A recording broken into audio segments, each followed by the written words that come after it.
Hi everyone, welcome to the woman of honour series.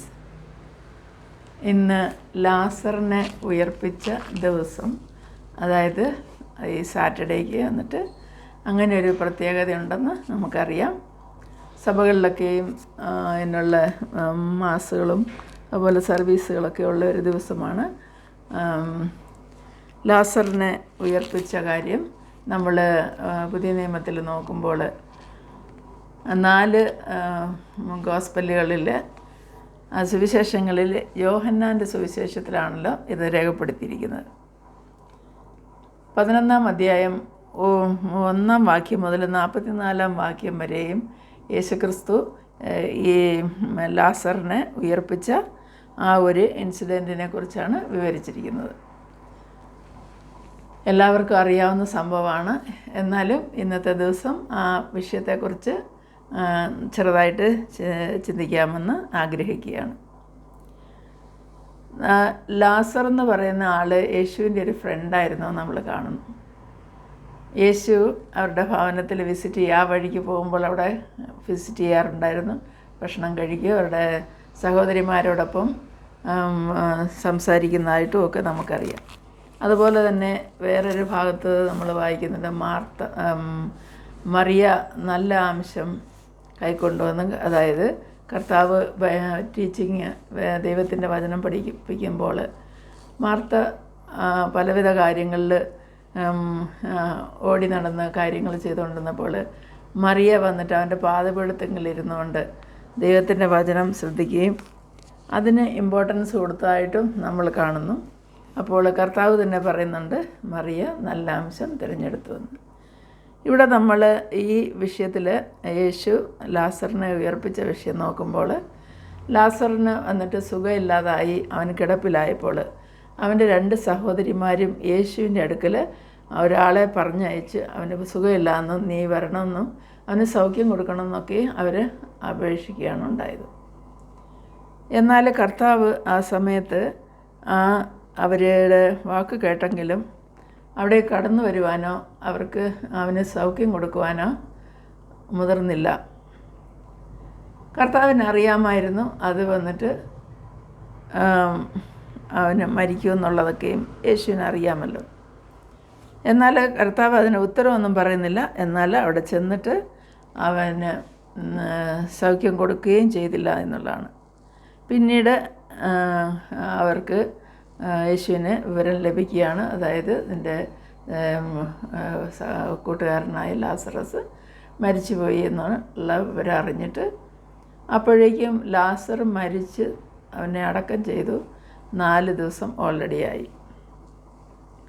അപ്പോൾ യേശുവും ശിഷ്യന്മാരും ബഥാനിയയിലേക്ക് കടന്നു വരുന്നു. അപ്പോൾ ബഥാനിയയിൽ അവരുടെ ഭവനത്തിലേക്ക് വരുവാനായിട്ട് അവനെ എൻട്രൻസിൽ ദൂരെ വെച്ച് തന്നെ അവരുടെ സഹോദരി കാണുകയും അവർ ഓടിച്ചെന്ന് അവനോട് പറയുകയും കരയുകയും, നീ ഇവിടെ ഉണ്ടായിരുന്നെങ്കിൽ എൻ്റെ സഹോദരൻ മരിക്കില്ലായിരുന്നു എന്ന് പറയും. അവരുടെ ആ സങ്കടമെല്ലാം പകരുന്നുണ്ട്. അപ്പോൾ കർത്താവ് അവിടെ അവരുടെ ഭവനത്തിലേക്ക് കടന്നു വരുമ്പോൾ അവിടെ വിലപിക്കുന്ന സങ്കടപ്പെടുന്നതായ എല്ലാ ജനങ്ങളെ കാണുവാനും അതുപോലെ അവൻ്റെ സഹോദരിമാരുടെ സങ്കടം കണ്ട് അവനും കണ്ണുനീര് വാർത്തതായിട്ട് നമ്മൾ വായിക്കുന്നു.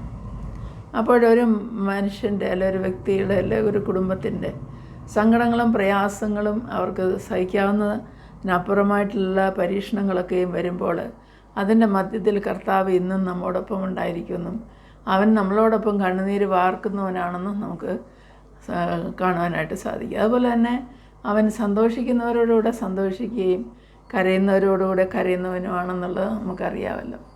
കർത്താവിൻ്റെ ആ സ്നേഹമുള്ള കരങ്ങളിലേക്ക് നമ്മളെ തന്നെ സമർപ്പിക്കാം.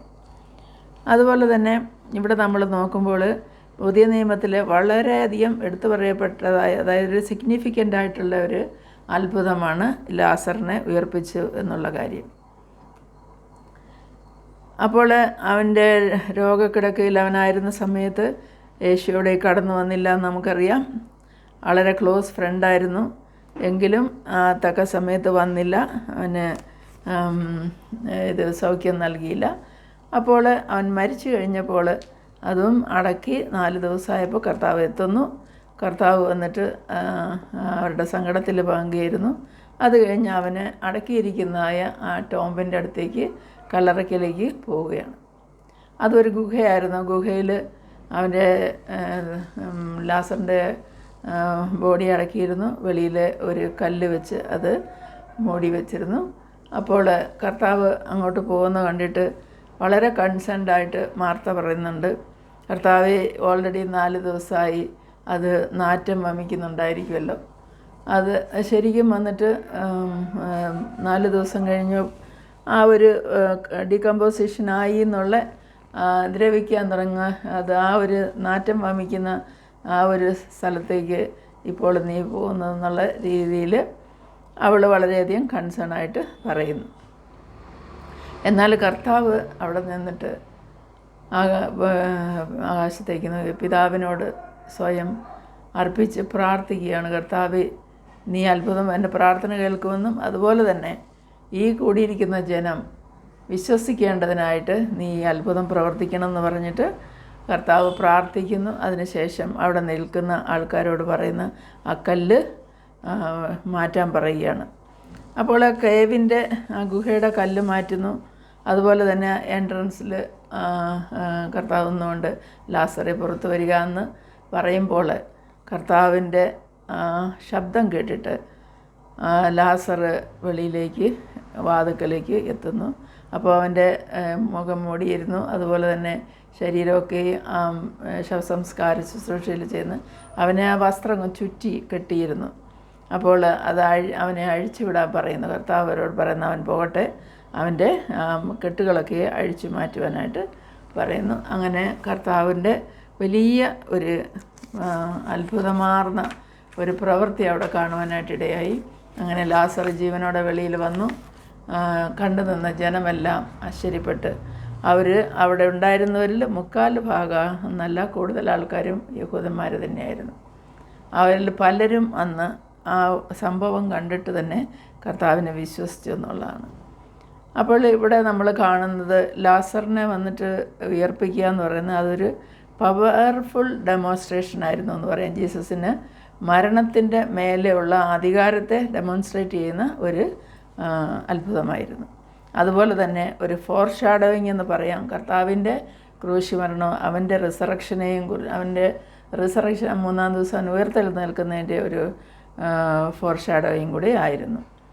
അപ്പോൾ ആ ഒരു മിറാക്കിൾ അല്ലെങ്കിൽ അതിനെ വിറ്റ്നസ്സായ ജനങ്ങൾ അത് കണ്ട് കർത്താവിൽ വിശ്വസിക്കുകയും ദൈവത്തിന് മഹത്വം കരയറ്റുന്നതായിട്ട് നമ്മൾ കാണുന്നു.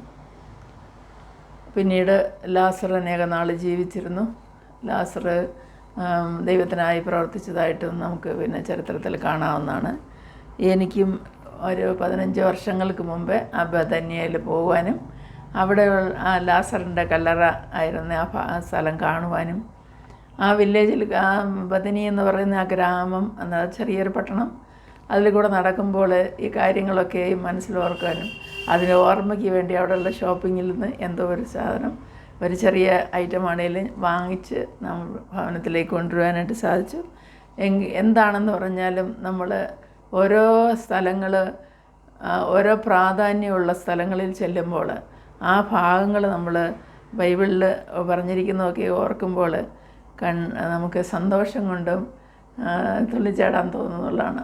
ആക്ച്വലി അങ്ങനെ നമ്മൾ പ്രാർത്ഥിക്കുന്ന സമയത്തും നമ്മുടെ കണ്ണിലേക്ക് ആ സ്ഥലം കടന്നു വരുമെന്നുള്ളതാണ്. അങ്ങനെയുള്ളൊരു നല്ല എക്സ്പീരിയൻസ് എനിക്ക് ലഭിക്കാനായിട്ടിടയായി. ഈ അവസരത്തിൽ നമ്മുടെ ലാസറിനെ ഉയർപ്പിച്ച കർത്താവിന് മഹത്വവും സ്തോത്രവും കോടാനുകോടി സ്തോത്രവും കരയറ്റുന്നു.